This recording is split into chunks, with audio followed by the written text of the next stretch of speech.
Nananahi ako ng mga punit-punit namin. Mukha nito, yung ano ng anak ko, yung pang basketball. Mabigat na naman yung makina ko.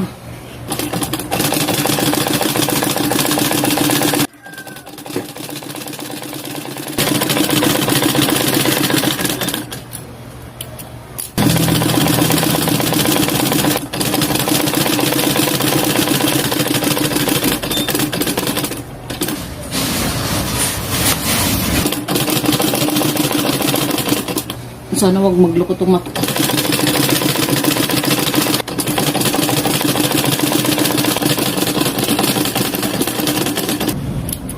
Ito na yung tahi ko. Ito na oh. Ito siya. Pwede nang gamitin ulit.